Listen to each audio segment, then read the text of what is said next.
Okay, so the episode where Kirk and Uhuru kiss airs. What was the reaction? What was the fan reaction? The fan reaction. Well, some young men wrote to Bill Shatner and offered to kick his fanny for kissing his girlfriend, tongue in cheek. And others wrote in and went, wow! And someone wrote in and said, why did it take him so long? And why? But Gene sent me a copy of, and we anticipated this big reaction from the South and from the, and piles of fan mail came in, unbelievable. And Gene Roddenberry, in his, with his sense of humor, sent me a copy of one letter with a note that said, this was I didn't want you to see the others, but this was the worst one that we got in response to the kiss.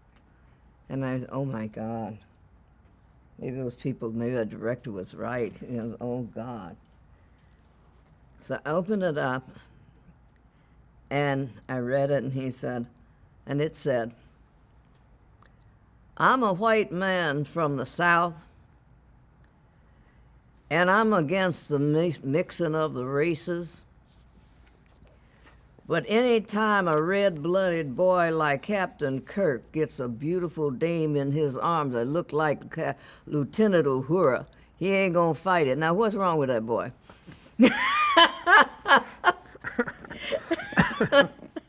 He said that was absolute. There were all kinds of responses, but apparently this was the largest fan mail that Paramount had ever gotten on Star Trek for one episode.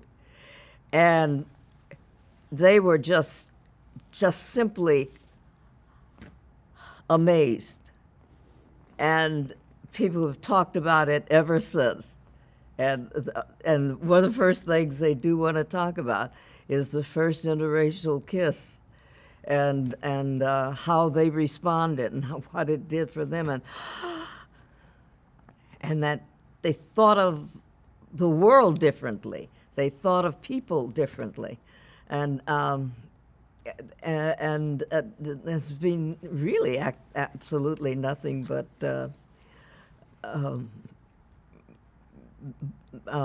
positive amazement to, yeah.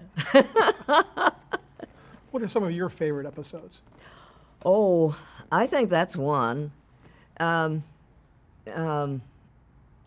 course, Plato's Stepchildren. Well, that was Plato's Stepchildren. Right. The Tribbles. Oh, Trouble with Tribbles. Trouble with Tribbles. Right. And anytime Uhura got to get off the bridge. Of course, I love working with Mandelbaum. I did a movie with him when I first came out to California, and I can't remember the name of it, but I was just delighted. From the moment I met him, he was just an absolutely wonderful guy, and it hurt him when that guy whacked me, even though it never actually connected. He said, "Oh, yes, it did actually." He was a friend to me from the beginning. Yeah. Did you feel there were episodes that didn't live up to the standards? I'm sorry? Or did you feel like there were episodes that didn't, live up to the standards of Roddenberry's vision? A few. I think, especially in the third season, when they knew they were going to cancel the show, I think perhaps we used to call it the season of the Beasties and the Ghoulies. So it was less to me. I think it was less the image of what Star Trek really meant, the strong, and then we were gone, you know. But what we did do must have been powerful enough, because the response to it going off the air was unbelievable, you know. In the second season, when they beginning of the second season, when it was rumored to UCLA en masse did a midnight march with candlelight from UCLA to Paramount. And and I don't know how they did the rest of it, but they went down to as I recall, to City Hall to protest. Just the thought of it, and we're not going. So it was things like that. People who felt so strongly about it that I have fans come at any given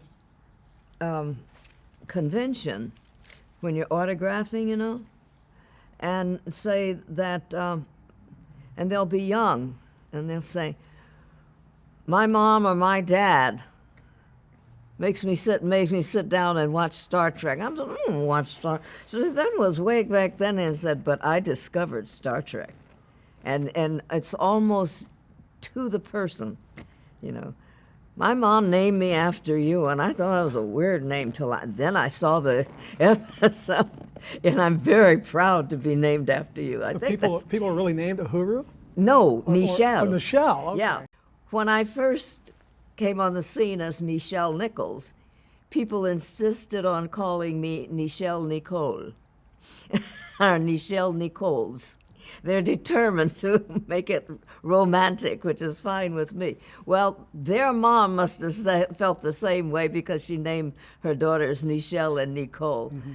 And all I can say about that is they are so beautiful, and they're identical twins.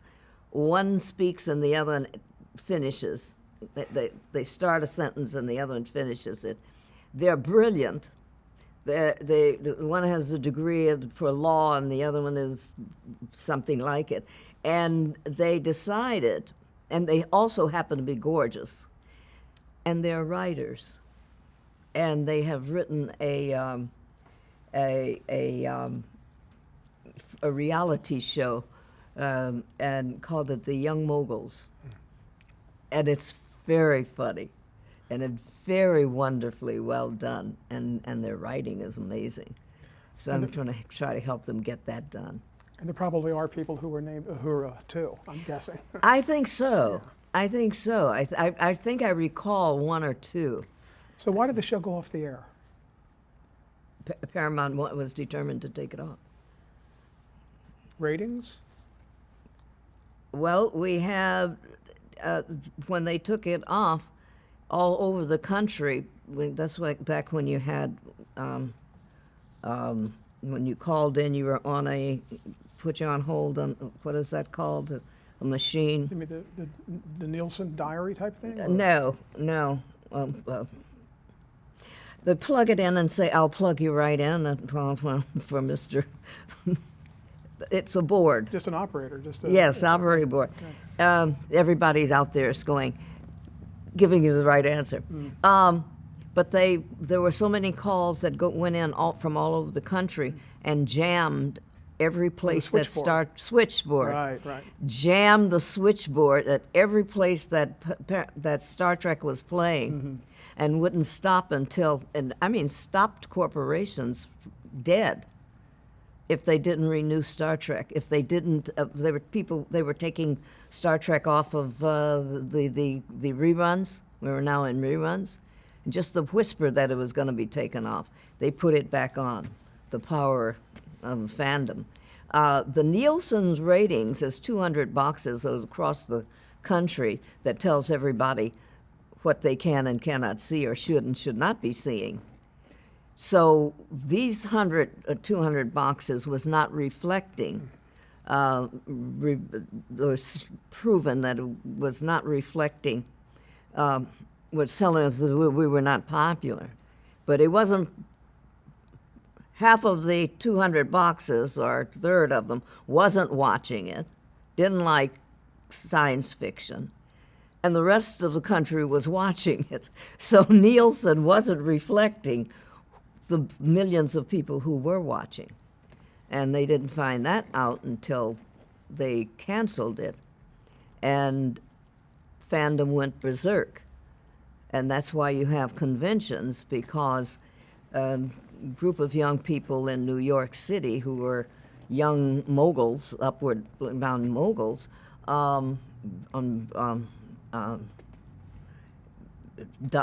young attorneys, young Wall Street work, those kind.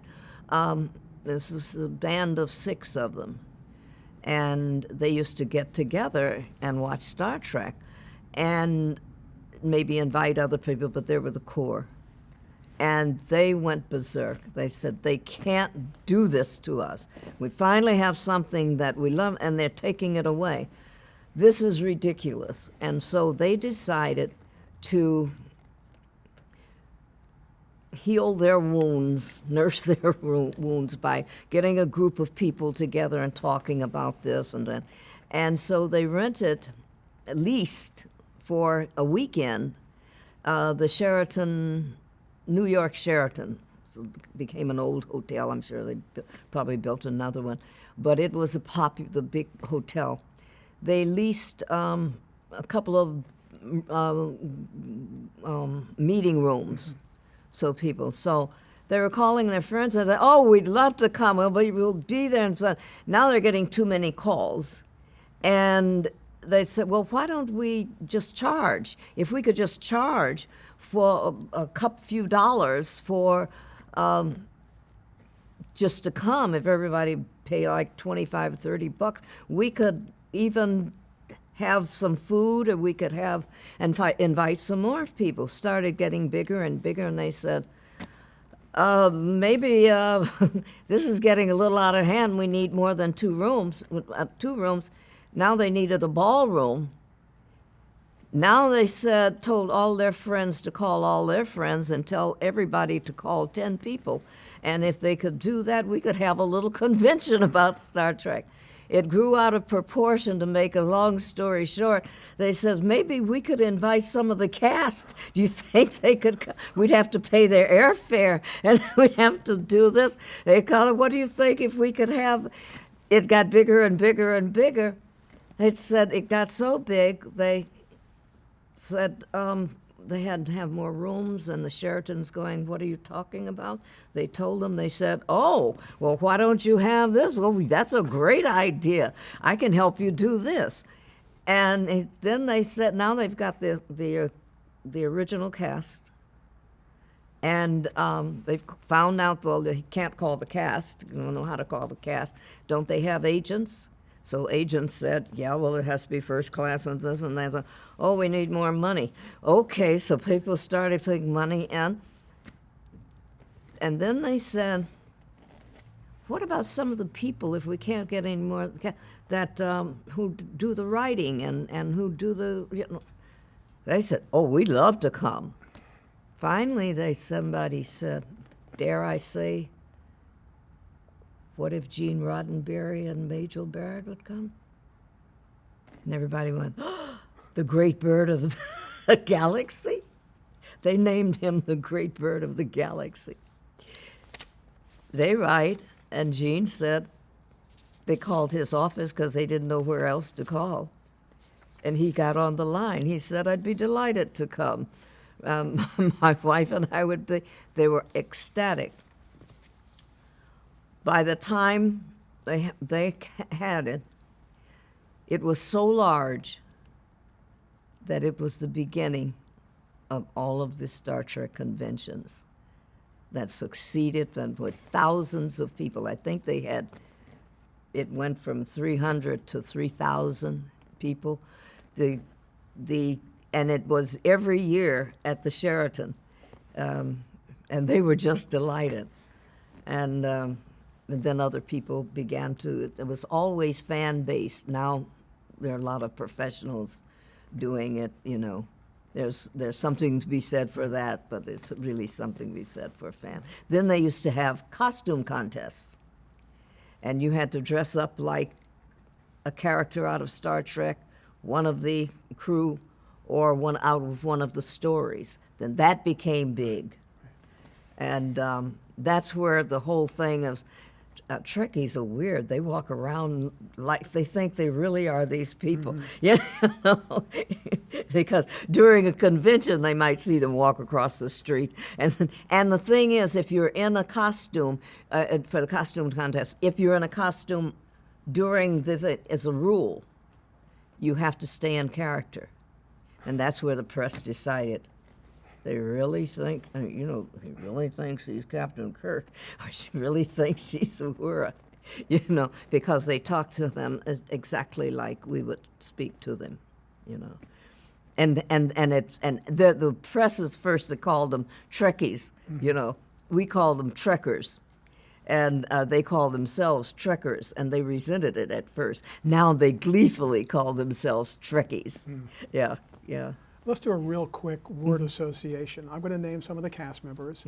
Just give me a couple of words, very quick reflection, just about each one, okay?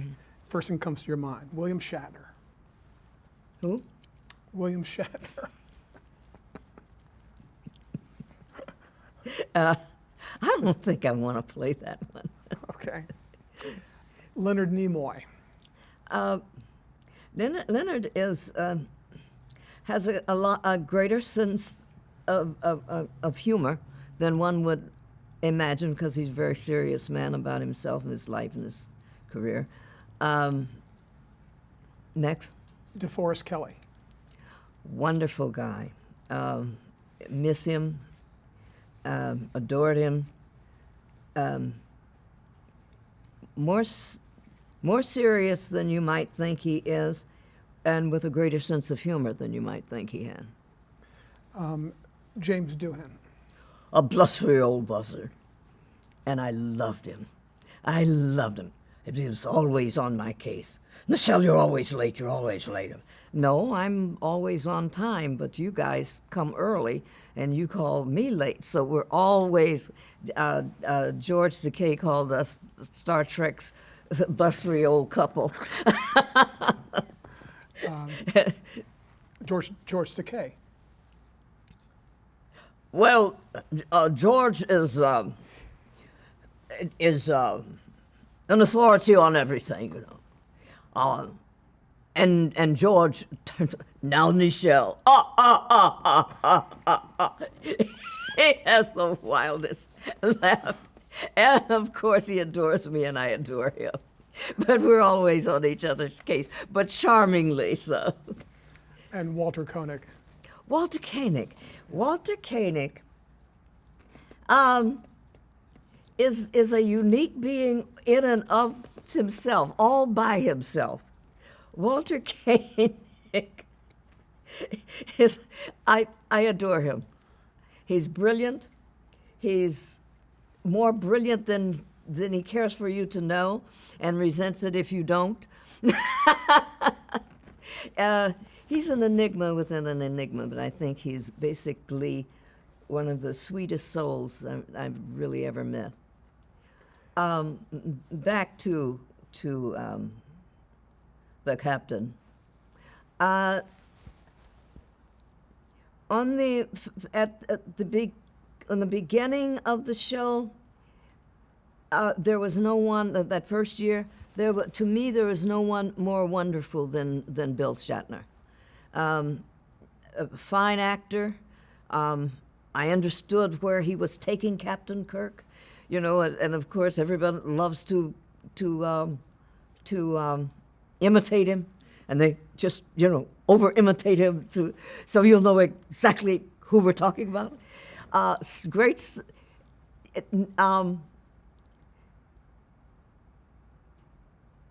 Does not have the sense of humor that he thinks he has, but because of that, he is so funny. when he goes to tell you something that he thinks is funny, he laughs all the way through it. And so you never get the chance to find out what he's laughing about until the end. So we used to imitate him on that. Then he changed and became another person. I know that he went through a divorce and subsequent marriages. There are areas about him that I felt injured about, and for a long time just stayed shy of being around that person.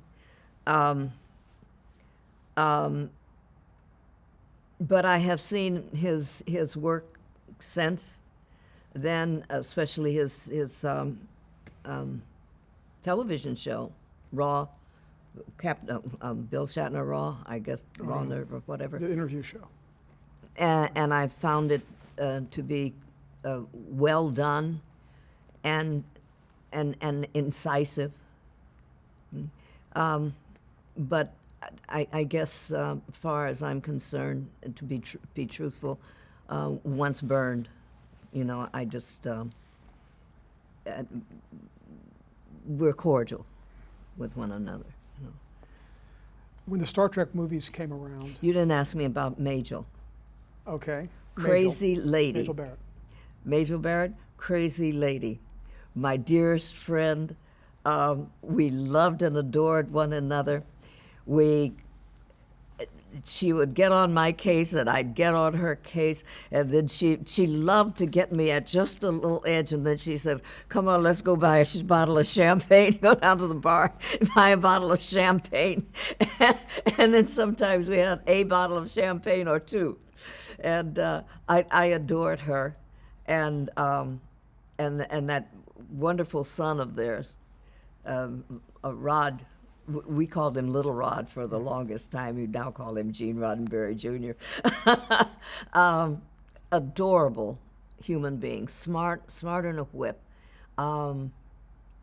Discovered who his father and mother were not until his teens, I think. What is all of this about? Because you never really know your parents like other people. You don't see them from the same perspective, because that's just daddy and mommy, And but he has grown beautifully. He is a brilliant young man, and I adore him. Yeah. How did you feel about reprising Uhura for the motion pictures? I wasn't as happy as I could have been. I would like to have been. I was less than thrilled. I can't believe we did 6. I loved the Ragtags, where I got to do the dance under the 2 moons. I thought that by the time we got to the movies, we would have grown enough to utilize the full cast as better. There was still some good stuff, but I don't know if we ever attained or reached what we reached in Star Trek. I don't think we accommodated our age difference, 10 years later, or were given enough time, enough warning. I think it would have suited us better. Do you think the movies reflected the society at the time that the movies came out? I don't know. I don't think that I don't even think that I'm qualified to even say what I've said. I'm not sure. Of the films you did, do you have a favorite? Yes. Which? It is not the best one. Oh. It's the one where she did the dance, as far as I'm concerned, Now I'm not talking to you as Uhura. I'm talking to you as Nichelle Nichols. The others, I think, I just thought that sometimes I was just marking time. It didn't feel. Oddly enough, I adored the first movie, and it wasn't Star Trek at all. You know, it wasn't as much as Star. But the director, Robert Wise. Bob Weiss did a brilliant job with it, and I thought it was. And after the fact, I saw it as a brilliant film. Well, And I understood then why he was a 5-time Academy Award winner. You know, when the cast reunited for that first film, after the series was canceled, what was that like when you all got together for that first day of shooting? I think everyone had gone its way, and what was this, like 10 years later? It was the mid-'70s, so not quite, I think. Not quite. Well, we were. Because the show was canceled in '69, and I think it This was was around. 79. Oh, right. Yeah, So because it didn't come out till 80 is what Right. you're thinking. Well, it wasn't like, oh, hi, I haven't seen you, because we've seen each other through the conventions right. for 10 years. So, but it was still felt very new and a little strange. And then we had totally different costumes, if you remember. So we didn't feel, I think we didn't feel like the characters because and then the subsequent ones, they gave us these hardcore military costumes to wear, you know. When Gene's original idea for it and intent was a non-military space, as is NASA, a carry-on from there to boldly go where no man and woman has gone before, which is why we did not have military costumes in the series. And so I think that Bob was attempting to bring that non-military look, because astronauts at NASA wear uniforms, the jumpsuits, and of which I have one that was given to me from the administrator after my successful recruitment. So it's a blue suit, and they still wear those, you know. So I think that it had something to do with it. So after Bob's the Star Trek One, I never felt really it was Star Trek, but it was a job. It was you know, it was a film, and I gave it my all, but I couldn't find myself in it. What did you think of your original costume? I adored it because Gene said he wanted it to be very futuristic. And I said, Gene, how futuristic is this when everybody's walking around the street in miniskirts? You know, I came to work in a miniskirt. So for anybody to say today, oh, those little short costumes on it, were you alive when that first came out? Because you were wearing a miniskirt, weren't you?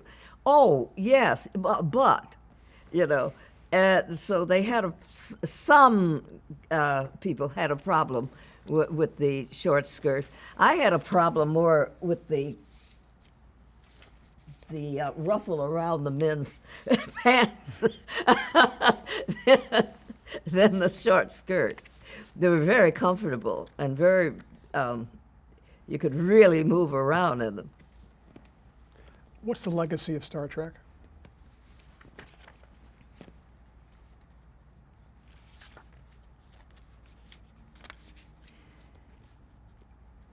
You are more than you think you are.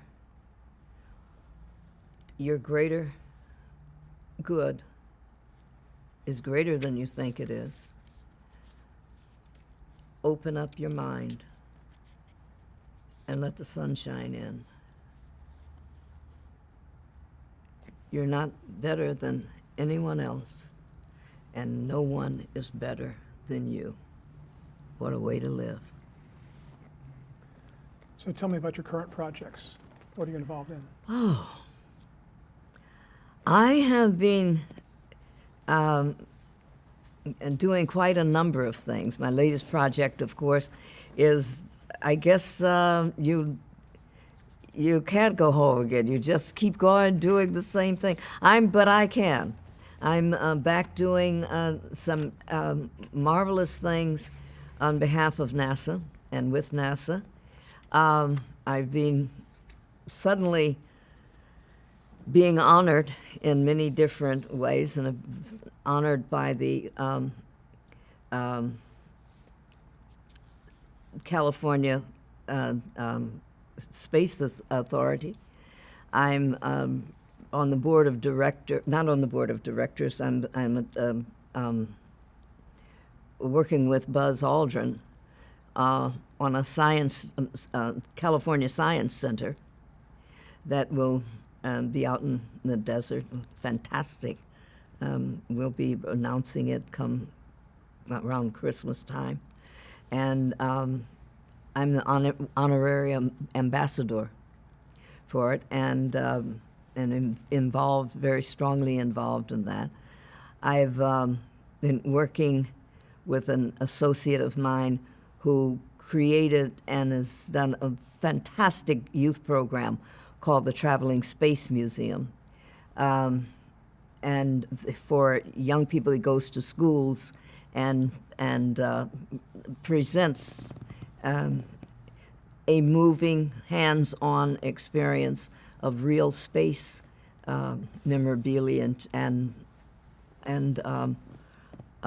products and so forth. And kids can get inside of a spaceship and learn how it runs and what to. And we've had young pilots coming out of that and doing enormous things, and future engineers. And I'm working on the STEM project that the president has put out, which is science, technology, engineering, and math, preparing young people. My dear friend, Dr. Mae Jemison, has an organization called the Earth, a youth organization called the Earth We Share, and I work with her with that.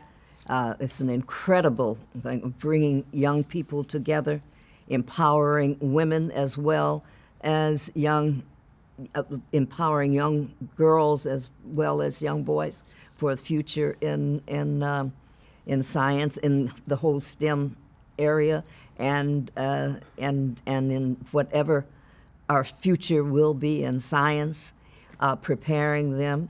I'm forming the Nichelle Nichols Foundation to further that very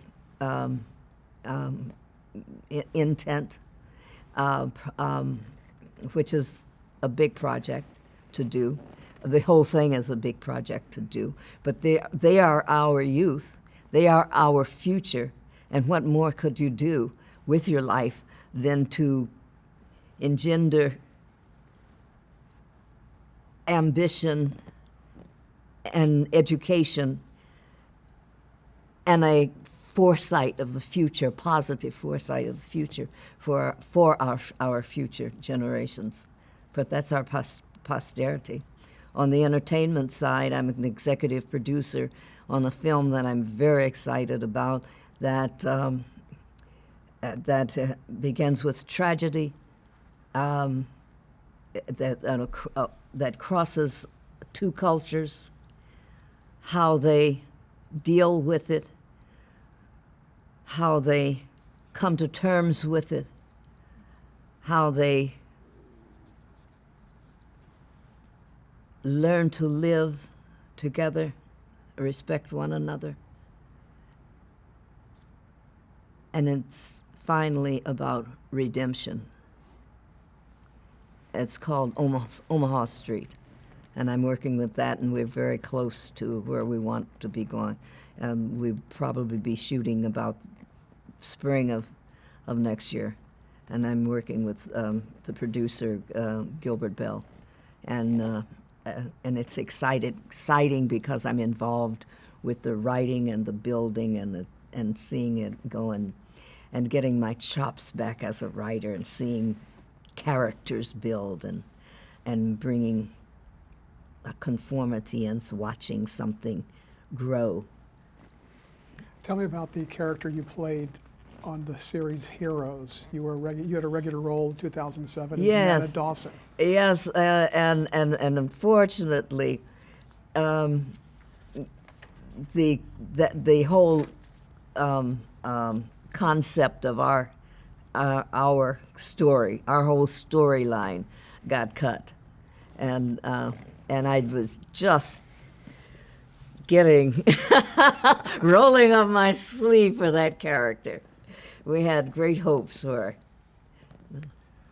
On the other score, I'm also have a lead role in this that kept growing, and when we finally got to the place where we wanted to be a storyline, he came and said, "I'm taking you out of this one, and you've got to play this role." And it's a powerful role, and that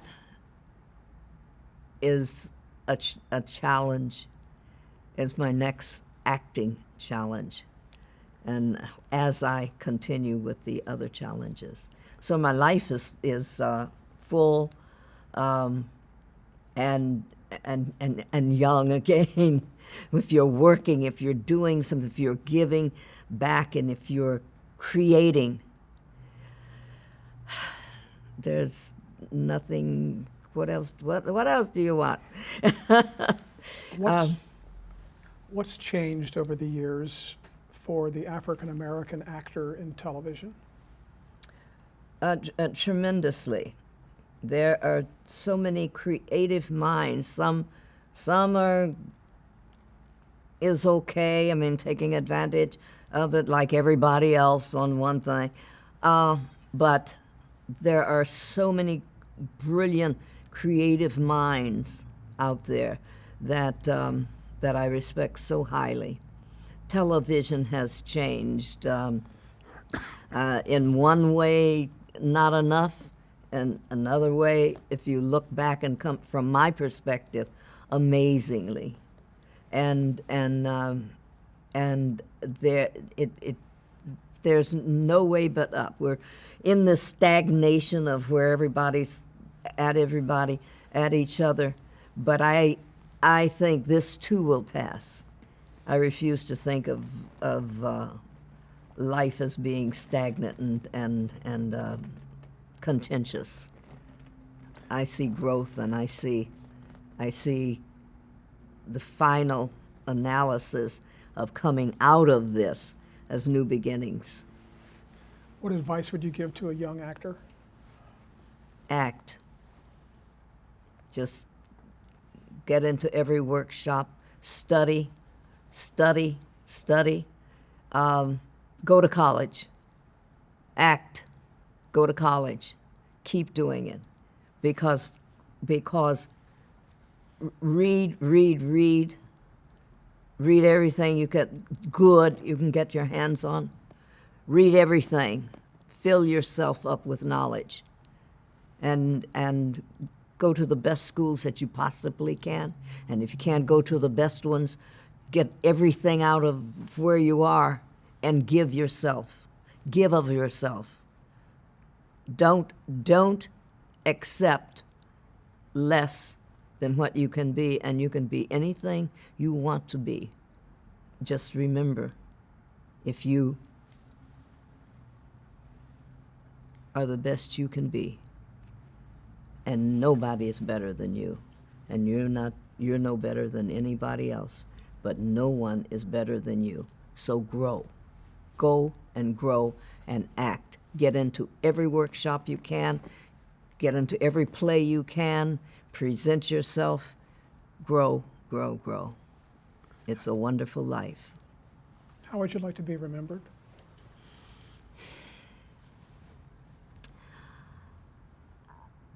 I leave that to those who will remember. I hope they remember what I just said. And if it's not acting, be the best of what you can be, of what you want to be. Don't settle for less. Just the act of doing is life. That's what life is, the act of doing.